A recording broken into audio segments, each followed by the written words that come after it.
vai abrir a sua Bíblia em um texto bastante conhecido, Lucas capítulo 15. Eu só vou ler alguns versículos neste capítulo, Lucas capítulo de número 15. E aí você que é bom de Bíblia, já deixa aí a sua Bíblia aberta, porque à medida que for sendo necessário, eu vou citar os versículos que eu vou usar e aí fica mais fácil.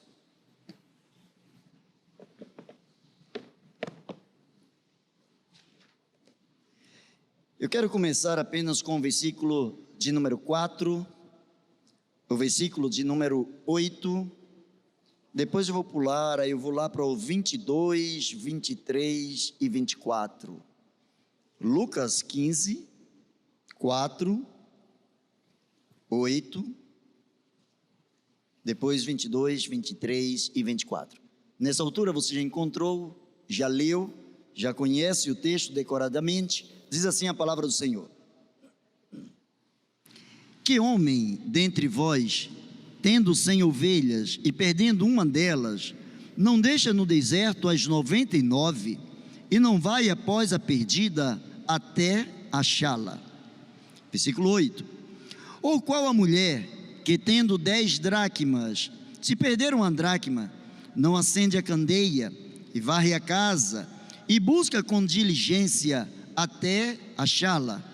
22: mas o pai disse aos seus servos: trazei depressa a melhor roupa, vestilho, e ponde-lhe um anel na mão e sandália nos pés. Trazei o bezerro cevado, matai-o, comamos, alegremo-nos, porque esse meu filho estava morto e reviveu, tinha se perdido e foi achado. E começaram a alegrar-se. Você pode agradecer a Deus pela liberdade que você tem de ler a palavra de Deus? Curva a sua cabeça, abra seu coração e do seu modo, agradeça a Deus por essa grande experiência que você tem, essa grande oportunidade de ler a palavra de Deus, mas acima de tudo, peça que o Espírito de Deus, pois somente Ele tem a capacidade de aplicar ao teu coração aquilo que Ele quer aplicar nessa noite. Vamos orar então.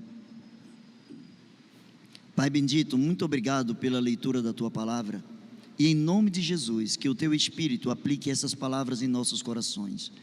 Ó Deus, retira das nossas vidas toda e qualquer distração, retira das nossas vidas tudo, ó Deus, que porventura possa impedir o fluir do Teu Espírito nas nossas vidas.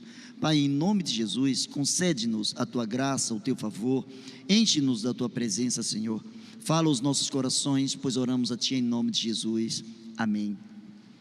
Deixa eu pedir uma coisa para você que está em casa aí. Você está em casa, está tranquilo, está mais à vontade, mas eu vou te pedir o seguinte: quebre todas as distrações possíveis agora. Eu quero que em casa você se concentre como se você estivesse aqui no santuário, juntamente conosco. Dado que estamos na presença do mesmo Deus, eu quero que você se concentre. Se está fazendo uma outra coisa, dispense essa outra coisa agora, porque essa é a hora do Senhor falar ao seu coração. Não é apenas para ver e ouvir algo que está sendo transmitido por uma live, mas eu quero que você se concentre naquilo que Deus quer falar para o seu coração nessa noite, ok? Dado esse recado, certo de que posso contar com você, eu quero pensar com todos os que estão aqui e os que estão em casa sobre recuperando as perdas. Ninguém gosta de perder nada. Tem pessoas que não gostam de perder nem par ou ímpar. Quando perde par ou ímpar, ou 0 ou 1, ele fica agitado, fica quase que insalubre, fica quase morto, ou quase matando alguém, quando ele precisa lidar, ou quando ele tem que lidar com as suas perdas. E eu quero, nessa noite, pensar com você sobre algumas perdas que nós podemos recuperar. Eu quero pensar sobre algumas perdas que nós também podemos evitar. Eu quero pensar de acordo com o texto bíblico. Eu vejo aqui no texto bíblico pelo menos 3 situações, é um texto bastante conhecido, 3 situações em que nas 3 situações revela-se o teor de uma perda. E quando nós convivemos com perdas, as perdas não nos são agradáveis. Há perdas que, se não forem bem corrigidas no início, trarão outras perdas maiores. Existem perdas involuntárias, existem outras que vêm por descuido daquele que a perdeu, e outras pela incompreensão de uma das partes, ou aquele que foi ofendido, ou aquele que fora o ofensor. E nós começamos a ver dentro desse texto pelo menos 3 situações que contribuem para que entendamos esses tipos de perdas, que constituem verdadeiras histórias, verdadeiras lições de vida, para que eu e você estejamos recuperando algumas perdas e estejamos evitando outras quaisquer perdas daqui para frente, de acordo com a nossa vida, de acordo com os nossos projetos de vida. A ovelha perdida, ela representa uma perda involuntária. Existem perdas nas nossas vidas que nós não queremos tê-las. Existem perdas que nós não queremos tê-las. Possivelmente você pode estar pensando, mas eu não quero perder nada, eu não gosto de perder nada. Mas nós vamos ver que há situações em que nós sim apelamos para que as perdas aconteçam em nossas vidas. A ovelha, ela representa uma perda involuntária. O pastor ali citado, ele não estava pensando na possibilidade de perder uma das ovelhas. E me parece que a lógica seria muito mais segurar as 99 do que sair em busca daquela que havia se perdido. Mas o pastor, ele começou a raciocinar de uma forma diferenciada. Ele começou a evitar que aquela fuga, aquela ovelha, aquela iniciante pudesse servir de protótipo, pudesse servir de modelo para as outras 99. Então o pastor ligeiramente foi corrigir aquilo que a ovelha estava fazendo errado. Você já viu que o cristão, quando ele resolve pecar, rapidinho ele é pego no pecado? O cristão não sabe pecar.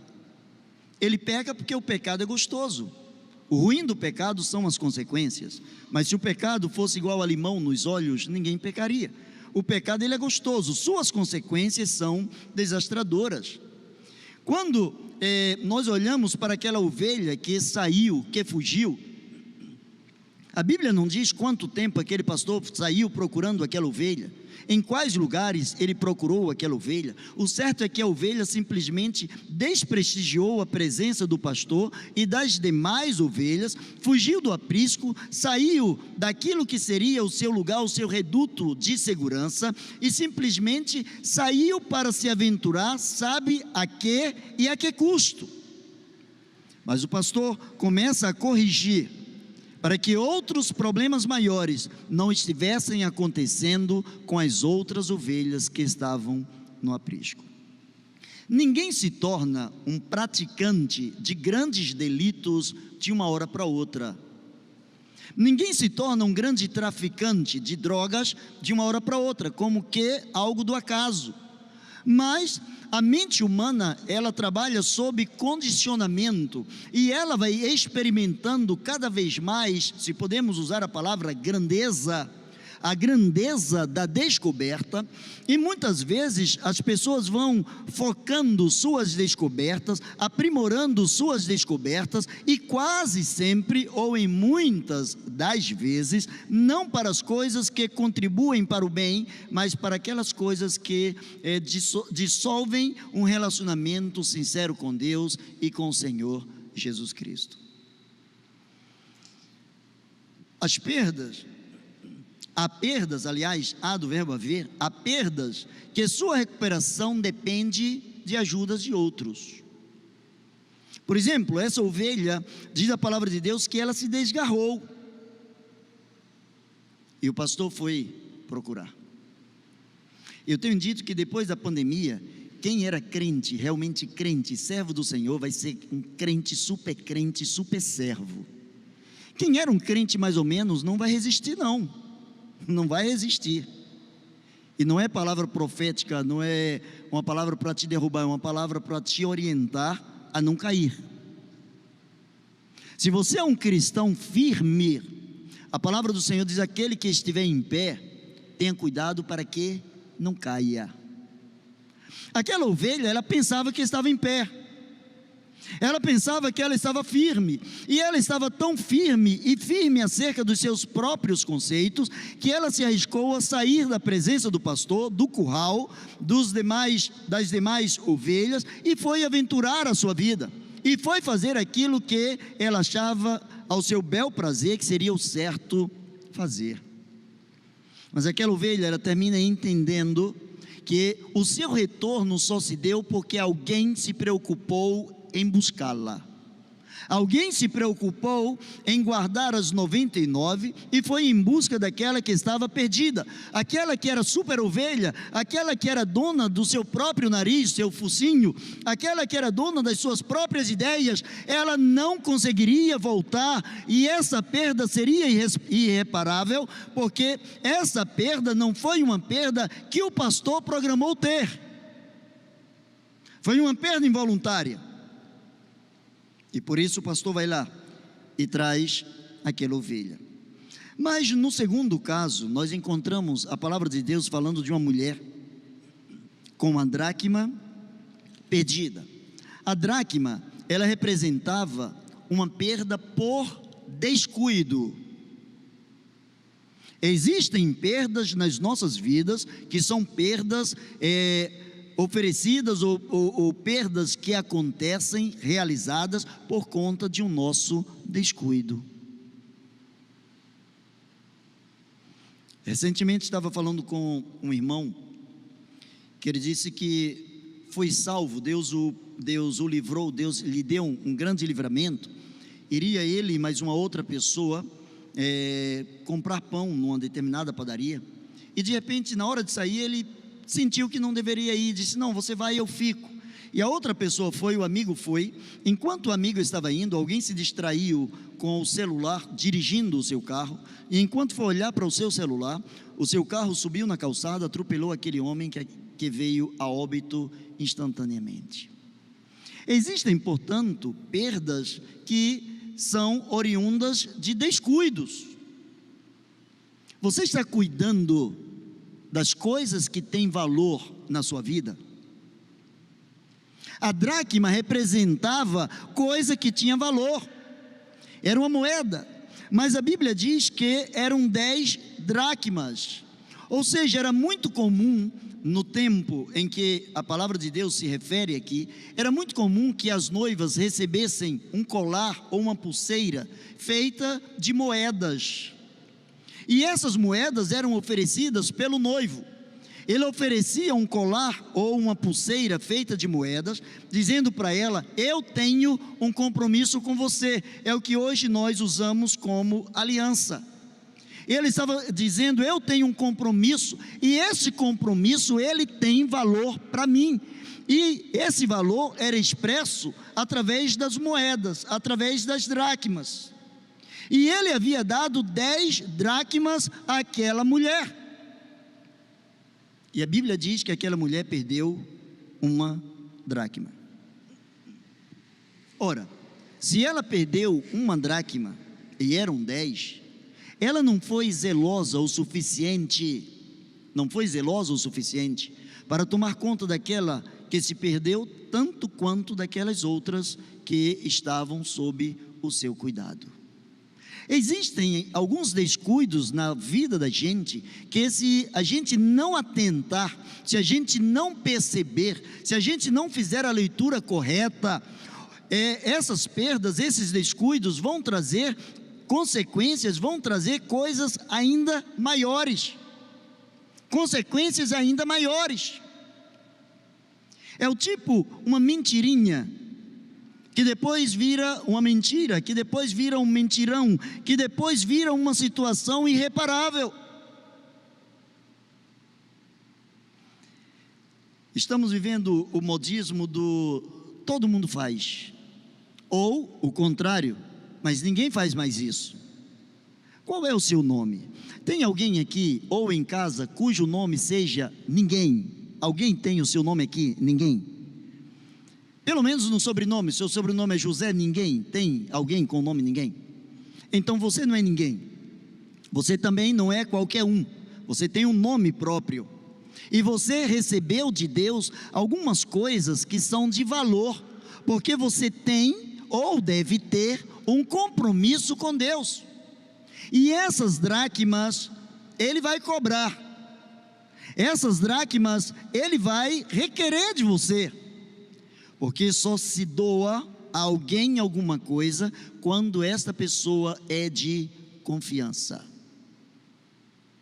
Por que que na sua casa tem uma chave na porta? Ora, a casa é sua, ninguém tem o direito de entrar sem sua permissão. Por que você não deixa a porta aberta? Porque você não confia na idoneidade de toda a população, e está certo. Por isso que você tem uma chave que diz: até aqui só entra quem eu quero que entre. O nome disso é cuidado. E quando não há cuidado, quando simplesmente a pessoa se descuida, coisas grandiosas e horrendas podem acontecer. A mulher, diz a palavra de Deus, que ela usou todas as armas que ela tinha para recuperar aquilo que estava perdido. O texto diz que ela usou de insistência, acendeu uma luz no interior da casa, saiu varrendo a casa, retirando a poeira. Ela se esforçou por procurar aquilo que era de valor. Quando a gente tira um determinado móvel, por exemplo, um guarda-roupa, que nem sempre as pessoas vão arrastar o guarda-roupa todo dia do seu local.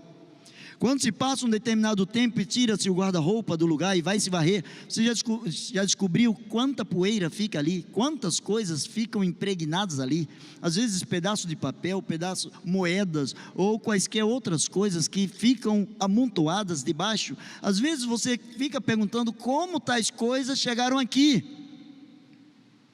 Como que eu me descuidei para que tantas coisas chegassem nesse lugar? A mulher, ela descobriu que para recuperar aquilo que havia perdido, ela precisava usar todas as suas armas. E a primeira arma dela foi a sua insistência. As pessoas que não são insistentes, persistentes, estão fadadas ao fracasso. Bote isso na sua cabeça.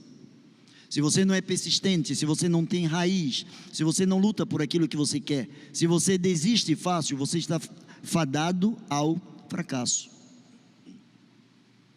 O mundo já não comporta mais a ideia de pessoas que querem e não querem, que vão e não vão, que pensam e dispensam, se é que existe o dispensar. Pessoas que valorizam e desvalorizam. O certo é que aquela mulher, ela começou a olhar para a dracma que havia sido perdida, e aquela dracma poderia levá-la a romper o seu noivado com o seu noivo. Se ele encontrasse a sua noiva e ela não estivesse com as 10 dracmas, aquilo era passivo de rompimento. Ou seja, ela não valorizou o compromisso, ela não valorizou aquilo que o noivo havia dado. Hoje as pessoas, por menos de uma dracma, já estão querendo matar o cônjuge, ou já estão querendo colocar o cônjuge numa nave espacial que vai para Marte, numa passagem só de ida, sem volta. As pessoas estão descuidando das coisas que têm valor. Sua família tem valor. Tem pessoas que dão tanto valor ao dinheiro que esquecem de outras coisas. O dinheiro, ele é importante. O dinheiro, ele tem um preço. Ele tem um preço. O dinheiro tem um preço. Mas o que dá valor ao dinheiro é o trabalho. O que dá valor ao dinheiro é o trabalho. Alguém pode ter muito dinheiro. Esse dinheiro tem um preço, fruto de um assalto, fruto de vendas ilícitas de drogas ou de coisas parecidas. Então, não é simplesmente o quanto o dinheiro vale, mas o que ele representa na vida das pessoas que o têm. Aquela mulher, além da sua insistência, ela diz a palavra de Deus que ela acendeu uma lamparina, ela acendeu, digamos, uma lanterna, ela acendeu um farol dentro de casa, ela acendeu uma lâmpada, ela começou a descobrir, enquanto as trevas existirem em meio ao ambiente em que eu habito, eu não posso encontrar, eu não posso recuperar aquilo que está perdido, eu só posso recuperar o que está perdido quando tudo vem à luz. E Jesus disse assim: olha, eu sou a luz do mundo, aquele que me segue não andará em trevas. Aquele que segue. Quantas vezes numa noite escura, quem sabe num caminho ermo, ou mesmo numa rodovia totalmente escura, e você vai andando, talvez você já teve essa experiência de ir caminhando no escuro, praticamente tateando aquela rodovia, e quando vem um carro por trás e ilumina aquela imensidão de pista, como é bom saber que a pista está agora iluminada, porque agora você pode dar passos firmes, sem medo de cair, sem medo de tropeçar. Mas quando aquele carro passa por você, a escuridão volta, as trevas voltam, e o cuidado precisa ser redobrado. Aquela mulher, ela acendeu uma luz, mas diz a palavra de Deus que ela também usou uma vassoura. Você sabe qual é a vassoura de Deus? É a palavra de Deus. A palavra de Deus varre em nossas vidas aquilo que Deus não quer, aquilo que o Espírito Santo não se agrada. Ele faz uma limpeza. A palavra de Deus limpa, a palavra de Deus joga para fora, a palavra de Deus junta o acúmulo de sujeira, para que essa sujeira seja destinada exatamente ao lixo. O lixo deve ser colocado no lixo. Se a palavra de Deus não entrar como lâmpada para os seus pés, se não entrar como luz para o teu caminho, não adianta você procurar o que você perdeu, se essa procura não estiver sendo pautada na vontade e na orientação da palavra do próprio Deus. Tem pessoas que estão procurando o que querem, mas querem achar do seu jeito, querem achar à sua moda, querem achar de acordo com os seus parâmetros. A vassoura, ela alcança lugares onde o braço não alcança, onde a mão não alcança. Ela vai lá no cantinho da parede e traz aquela moeda perdida. A palavra de Deus é mais penetrante do que uma espada de 2 gumes. Ela é apta para discernir os pensamentos, ela divide juntas as medulas, alma e espírito. Ela convence o homem do seu pecado, convence o homem da justiça, convence o homem do juízo, porque ela é interpretada pelo próprio Espírito de Deus, que disse Jesus seria o nosso Consolador. Às vezes encontramos pessoas que não estão valorizando o que tem valor na sua vida, não estão colocando diante da sua própria vida o valor intrínseco em determinadas áreas específicas da vida. Tem pessoas que estão preocupadas com o seu status quo. Ótimo, massagear o seu ego também faz parte da vida. Crescer no conhecimento, crescer de modo cognitivo, crescer na ciência, crescer nos relacionamentos, tudo isso é importante. Tudo isso é importante. Certa vez um rico chegou para Jesus, estava falando com Jesus acerca da vida futura, e a palavra do Senhor é: louco, essa noite pedirão a tua alma, e o que tens preparado, para quem será? Aquele homem pensava o seguinte: eu vou destruir os meus celeiros, eu vou destruir os meus armários, eu vou juntar muito mais do que o que eu tenho, e vou chegar um momento que eu vou dizer para minha alma: alma, agora você tem em contentamento, você tem para muito tempo, vai, come, bebe, agora você pode folgar. Você conhece alguma pessoa, ou quem sabe essa pessoa é você, que já planejou o seguinte: olha, eu quero trabalhar até tal idade, e depois de tal idade eu não quero trabalhar mais. Tem um amigo meu que ele dizia o seguinte: eu vou trabalhar até os 50 anos, quando terminar os 50 anos, eu já estarei aposentado, eu não quero trabalhar mais. Na época eu disse para ele, ele tinha 40 e poucos anos: não é para te desestimular não, mas eu duvido que você consiga isso. Porque o trabalho também, a ocupação profissional em quaisquer das áreas, também faz parte da vida.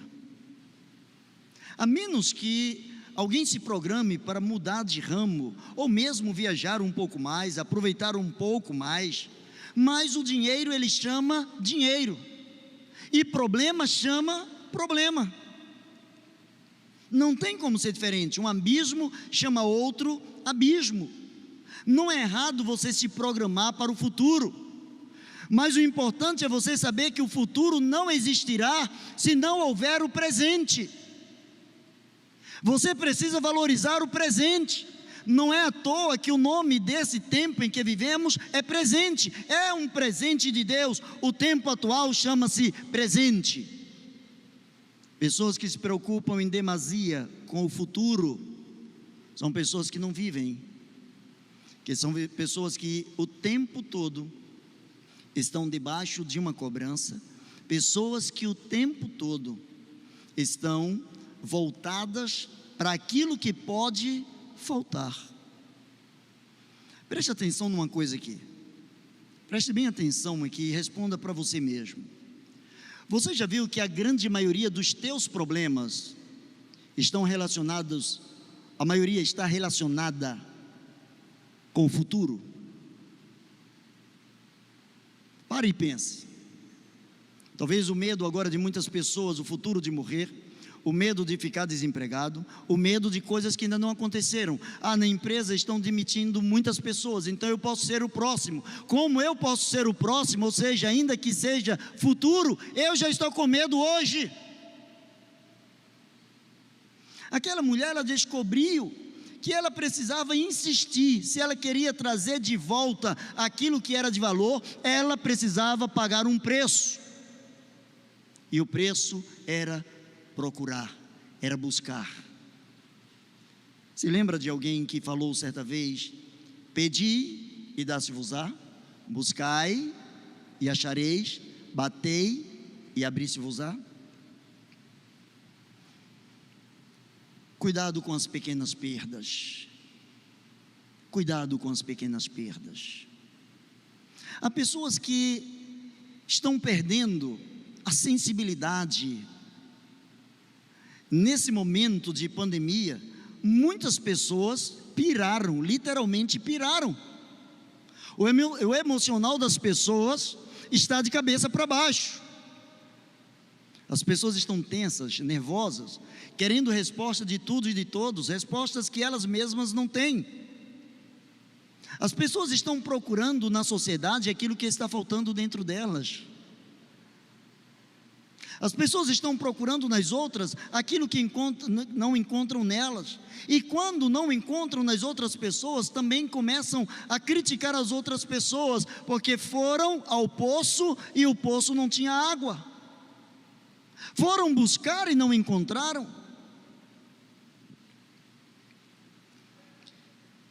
Mas terceira e última coisa, a Bíblia fala do filho, e o filho representava a incompreensão. Coloque isso no seu coração.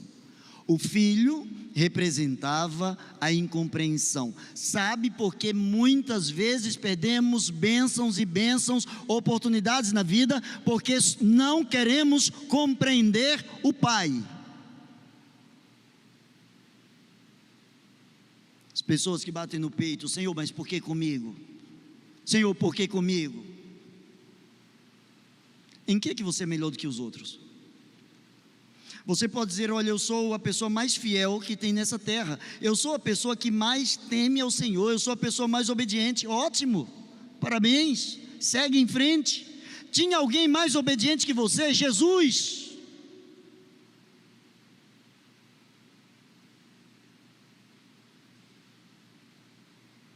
E quando Deus olhou para Jesus e viu nele, na cruz dele, o meu pecado e o seu pecado, Deus não perdoou o filho dele, Deus o castigou. Deus permitiu que ele morresse, para que o meu pecado, o seu pecado fossem punidos naquele que compreendia a vontade de Deus. A ovelha, ela estava perdida e não sabia voltar. Se o pastor não tivesse ido atrás daquela ovelha, todos os seus movimentos seriam inúteis. Ela não sabia mais voltar, ela estava perdida, não tinha GPS. A única coisa que poderia acontecer é passar um caçador e de graça levar a ovelha. A dracma, ela também não podia se movimentar. No lugar em que ela caiu, ela ficou. E ela dependia totalmente da persistência da mulher. Se a mulher desistisse, a dracma não seria encontrada. Agora, presta atenção a isso aqui. Você pode esquecer de tudo que você ouviu até agora, mas presta atenção a isso aqui. Eu vou reler os 3 versículos 22 a 24, porque eu quero concluir pensando com vocês sobre isso aqui. Os versículos 22 a 24 dizem assim: mas o pai disse aos servos: trazei depressa a melhor roupa, vestilho, ponde um anel na mão, sandálias nos pés, trazei o bezerro cevado, matai-o, comamos, alegremo-nos, porque esse filho estava morto e reviveu, tinha se perdido e foi achado. E começaram-se a alegrar. Ora, esse meu filho estava morto e reviveu, tinha se perdido, a ovelha também havia se perdido. Qual é a diferença? A ovelha tinha se perdido, mas a ovelha dependia do pastor. Eles dizem assim: tinha se perdido e foi achado. A dracma tinha se perdido. A mulher insistentemente procurou e encontrou. Mas o filho, o pai não foi ao encontro dele. O pai não saiu para buscá-lo. O pai o esperou. Porque filho que conhece o pai não morre longe de casa.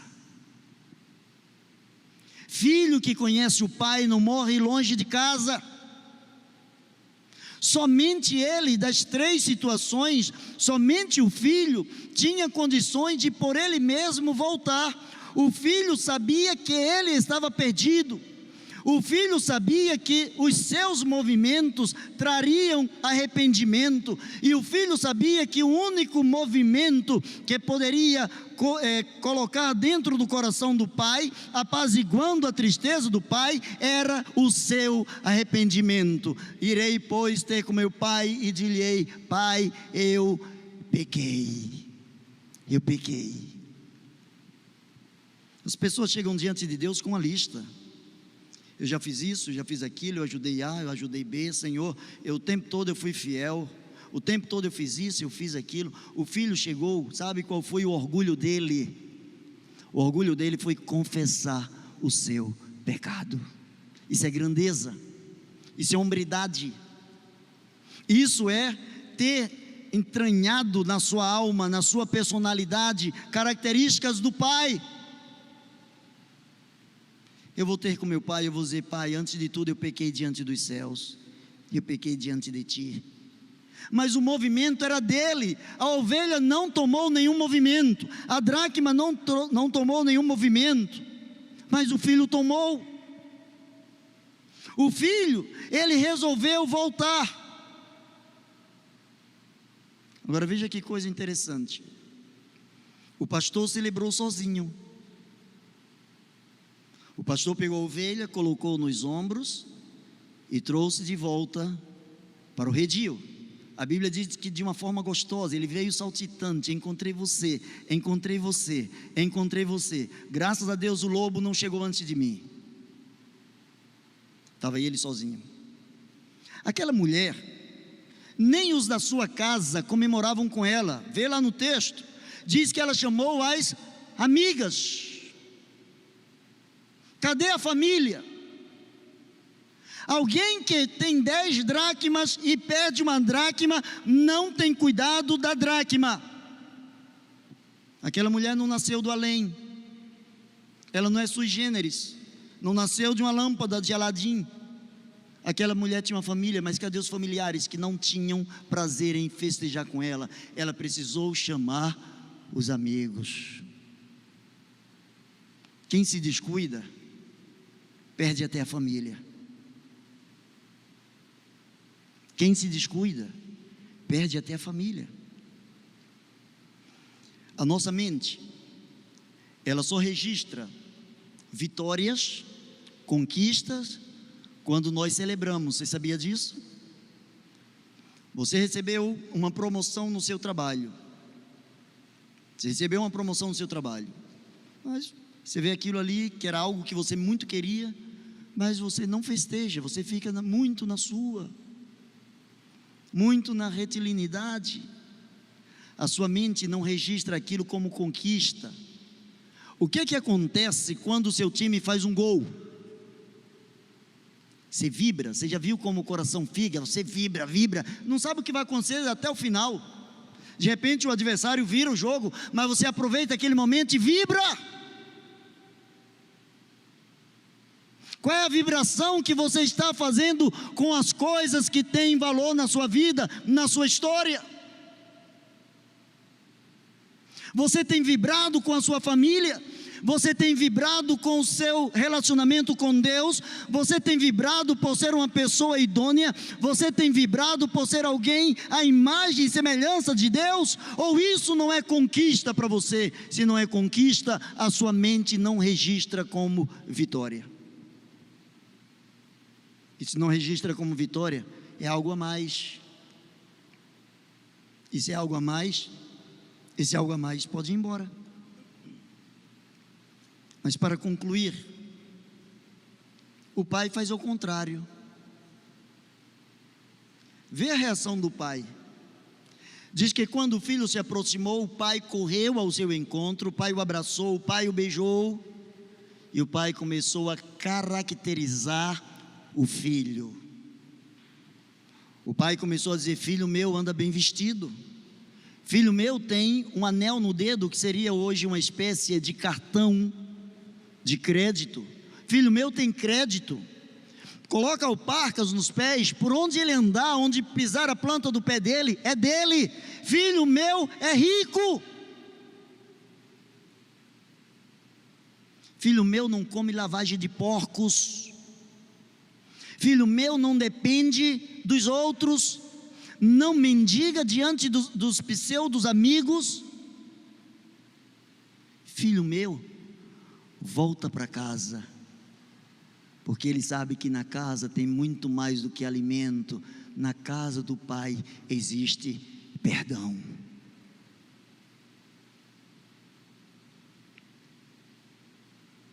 Para o pastor, era importante encontrar a ovelha que se desgarrou. Para a mulher, era importante achar o símbolo do seu compromisso. Aquele símbolo representava seus valores. Para o pai, a volta do filho era a ressurreição do filho. Ele não estava dizendo apenas: o meu filho voltou, a dracma voltou, a ovelha voltou. Ele estava dizendo: meu filho estava morto. Durante essa pandemia, algumas pessoas conhecidas, alguns irmãos em Cristo, foram até o CTI, alguns ficaram até entubados, alguns voltaram. E o que é que a gente faz quando a gente sabe que alguém foi internado e alguém escapou, alguém voltou? A gente vibra, porque a gente começa a imaginar: se estava entubado, estava muito ruim, estava no precipício da morte. O pai disse: olha, o meu filho morreu. No dia que meu filho foi embora, o meu filho morreu. Mas olha que coisa, olha como o pai recebe o filho. Ele diz: o meu filho ressuscitou. Meu filho estava morto, e filho que agora ressuscitou não pode vestir roupas rasgadas. São novas vestes, são novas sandálias, são novos amigos, é uma nova habitação. Qual era o direito que o filho tinha? Nenhum. O filho não havia levado o que supostamente era dele antes do pai morrer. Olha a coisa que o pai diz. Qualquer um outro pai diria: eu morri quando meu filho foi embora. O pai disse: meu filho morreu. Ele morreu, mas eu sempre tive vivo, para que no dia que ele voltasse, eu pudesse ressuscitá-lo. Meu filho estava morto e reviveu. Aí ele agora faz um banquete, agora chama as pessoas que estão ali, ele chama os seus empregados, ele chama os funcionários, ele chama o bairro, ele chama as pessoas que estão ali. Ele diz: agora é necessário que nós nos alegremos. Em qual das 3 perdas você se encaixa? A ovelha, espontaneamente, você tem fugido do convívio. A dracma, se descuidou. Ou o filho. Todos nós somos o filho. E essa é a noite de você voltar para o Senhor. Essa é a noite de você dizer: pai, eu estava morto. Eu estava morto. Eu não quero mais uma subvida, eu quero ressurreição completa. Eu quero reescrever a minha história. Baixe a sua cabeça e vamos falar com Deus.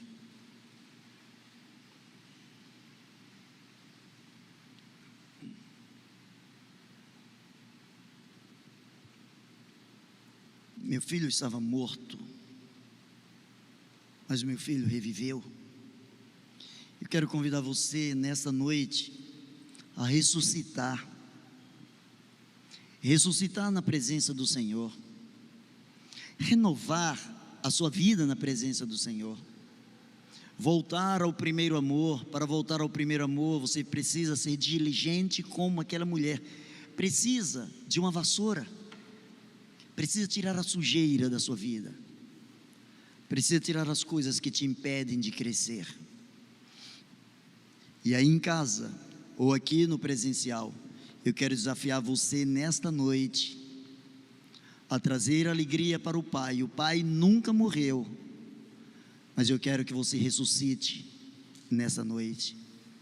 Talvez os que estão aqui presentes tenham alguém, independentemente da sua denominação, mas que está afastado da convivência dos santos, está querendo voltar para o Pai. Por mais que não queira aceitar, está morto, está separado daquela comunhão com o Pai. O Pai está vivo e quer te devolver a vida. Mas se alguém aqui presente que queira retornar para o Pai nesta noite, levanta a sua mão aí onde você está, que eu quero orar por você.